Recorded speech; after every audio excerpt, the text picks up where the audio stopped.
Ce cours permet de réaliser des représentations statistiques sous Excel.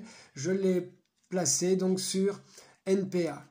Donc, je vous laisse lire bien sûr tout ça et on va s'intéresser donc nous à la représentation des 180 apprentis sur un total de 1368 donc dans un diagramme circulaire et ensuite ce tableau qui est ici on va le transformer donc avec Excel en un diagramme sous forme d'histogramme.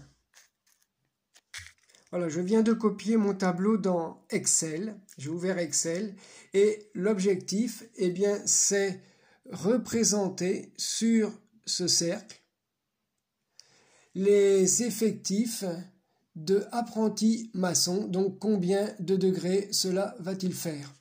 Alors, pour le calculer, c'est très simple. On va tout simplement faire ici une règle de 3. Combien de degrés représente 180 apprentis sur un total de 1368 qui représente 360 degrés.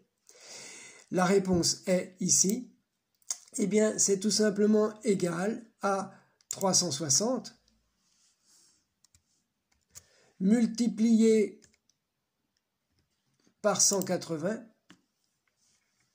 et divisé par 1368. Ce qui nous fait donc 47,36 degrés. Donc ici nous avons 90 degrés. Donc 47 degrés va représenter à peu près la moitié des 90 degrés. Voyons maintenant comment faire avec Excel pour le faire plus rapidement. Vous reprenez donc votre tableau que l'on va tout simplement améliorer. Donc ici vous avez 180 apprentis maçons. Le total des apprentis fait 1368, donc les autres apprentis font 1188. Bien, vous créez donc ce tableau et vous en déduisez que les autres apprentis, c'est tout simplement égal à 1368 moins 180. Pour créer donc le graphique sous forme de diagramme circulaire, nous allons donc sélectionner le 180 et le 1188. Nous allons aller en haut dans Insertion et puis nous allons tout simplement lui demander de créer un graphique en secteur ou en anneau.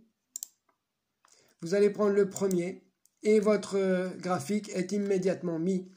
Vous pouvez sélectionner donc celui qui est en haut ici avec les pourcentages et on vous donne en plus ici le pourcentage des maçons apprentis, il y en a 13% et ici nous avons bien un angle de l'ordre de 45, un petit peu plus que 45 degrés. Pour étudier maintenant les classes, nous avons ici un tableau donc avec des effectifs, 31 apprentis, 35 apprentis, 22 apprentis, etc. qui ont téléphoné entre 0 et 5 minutes, 5 et 10 minutes, 10 et 15 minutes. Je veux faire un histogramme avec toutes ces données. Je copie tout ce tableau dans Excel. Une fois que mon tableau donc est intégralement copié, je vais tout simplement prendre toutes les valeurs. Je vais aller dans Insérer, puis Graphique. Je veux un histogramme. On va prendre le plus simple. Vous sélectionnez. Et vous avez donc automatiquement votre graphique qui se fait. Si vous voulez, vous pouvez mettre les effectifs. Vous sélectionnez donc les données. Vous faites clic droit. Vous faites ajouter des étiquettes de données. Et donc, vous avez ici 31 apprentis qui ont appelé entre 0 et 5 minutes, 35 apprentis qui ont téléphoné entre 5 et 10 minutes, etc. Ce graphique est bien sûr beaucoup plus parlant qu'un tableau. Voilà pourquoi donc on place en général beaucoup de données sous forme de graphiques, de diagrammes, de courbes ou de secteurs circulaires. Passons maintenant donc à d'autres exercices.